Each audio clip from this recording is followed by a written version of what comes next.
$39တဲ့စင်ကာပူကနာမည်ကြီးငါးကောင်းဟင်းအပြင်အိန္ဒိယအစားအစာတွေဖြစ်တဲ့ butter chicken, tandoori chicken, nogaki နဲ့ Chinese အစားအစာတွေပါရှာတဲ့စင်ကာပူ Little India ထဲမှာမိသားစုတွေလုပ်ပေါ်ကိုင်ဘက်တွေနဲ့အေးအေးဆေးဆေးစားလို့ရမယ့်ဆိုင်လေးကိုညွှန်ပေးပါမယ်။ဒီ$39တဲ့ငါးကောင်းဟင်းဆိုဒီဆိုင်ကလူကြိုက်အများဆုံးနဲ့အယောင်ရဆုံးမယ်နျူတစ်ခုပဲဖြစ်ပါတယ်။ဒီငါးကောင်းဆိုလည်းအကြီးကြီးပါပဲ။ Namaste, Dinky here ဒီငါးကောင်းဟင်းကစင်ကာပူမှာဆိုနာမည်အရန်ကြီးတဲ့ဟင်းလျာတစ်ခုပဲဖြစ်ပါတယ်။ဆိုတော့ဒီနာမည်ကြီးဟင်းလျာကိုဘယ်လိုချက်လဲဆိုတာဒင်ကီနဲ့အတူတူမိဖို့ကြောင့်တဲတီဝင်ပြီးတော့လေ့လာကြမယ်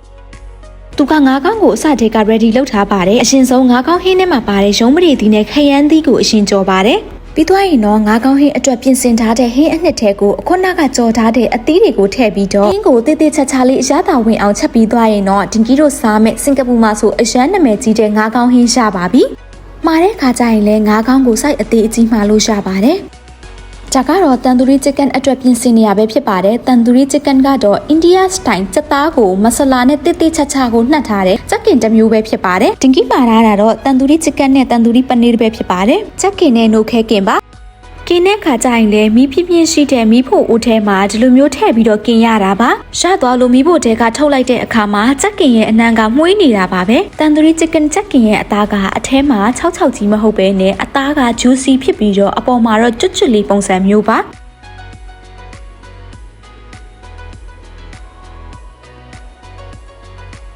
ဒီဆိုင်မှာကဒင်ကီမီးဖို့ချောင်ထဲကြီးဝင်ပြီးတော့တေးသေးချာချာလေးလေးလာခဲ့တာတန်တန်ရှင်းရှင်းရှိပြီးတော့လက်အိတ်တိုမတ်တို့လည်းသုံးပါတယ်ဒီမီးဖို့ချောင်ဆိုလဲ Chinese အစားအစာချက်တဲ့မီးဖို့ချောင်နဲ့ India အစားအစာချက်တဲ့မီးဖို့ချောင်ဆိုပြီးတော့မီးဖို့ချောင်နှစ်ခုကိုတက်စီခွဲထားပါတယ်ဒီဆိုင်ကရှကွန်တလာ Indian စားတောက်ဆိုင်ရဲ့ဆိုင်ခွဲနောက်တစ်ဆိုင်ဖြစ်ပြီးတော့စင်ကာပူ Little India Race Co လမ်းပေါ်မှာတည်ရှိပါတယ် Little India MRT နဲ့နေပြီးတော့ဆိုင်အပြင်အစင်ကကိုစီဖြစ်ပါတယ်အေးစစ်စစ်စားတောက်ချင်တဲ့သူတွေအတွက်ဆိုဒီဆိုင်ကလုံးဝကွက်တီပါပဲဒီဆိုင်မှာက Indian Chinese အစားအစာတွေရှာပြီးတော့ရုံးပရိသီကိုအရသာထည့်ထားပြီးစီပူပူထဲမှာကြော်ထားတဲ့ရုံးပရိသီကျွတ်ကြော်ကဒီဆိုင်ရဲ့ signature တစ်ခုပဲဖြစ်ပါတယ်ဒီရုံးပရိသီကျွတ်ကြော်ကျွတ်လေးနဲ့ငါးကောင်းဟင်းနဲ့ကတော့အရန်ကိုမှလိုက်ဖက်တဲ့ combination တစ်ခုပဲဖြစ်ပါတယ်ငါးကောင်းဟင်းထဲမှာဆိုလဲအခြားအသီးအလျာတွေအများကြီးပါပြီးတော့ငါးအသားကနူးဤနေတာပါပဲအရသာကမဆလာအများကြီးမပါဘဲနဲ့ Indian Chinese ပေါင်းထားတဲ့အရသာမျိုးပါ butter chicken ဆိုလဲ creamy texture အပြည့်ပါပြီးတော့ဒီကြီးစားဘူးသမျှထဲမှာအကောင်းဆုံးလို့ပြောလို့ရပါတယ်နောက်တစ်ခုဒင်ကီအကြိုက်ဆုံးကတော့ဒီတန်တူရီချစ်ကန်ချက်ကင်ပဲဖြစ်ပါတယ်သူ့မှာပါတဲ့ပူစီနဲ့ချက်တနီနဲ့တွဲပြီးတော့စားလိုက်ရင်အသားနူးနူးအီလေးနဲ့လိုက်ဖက်နေတာပါပဲ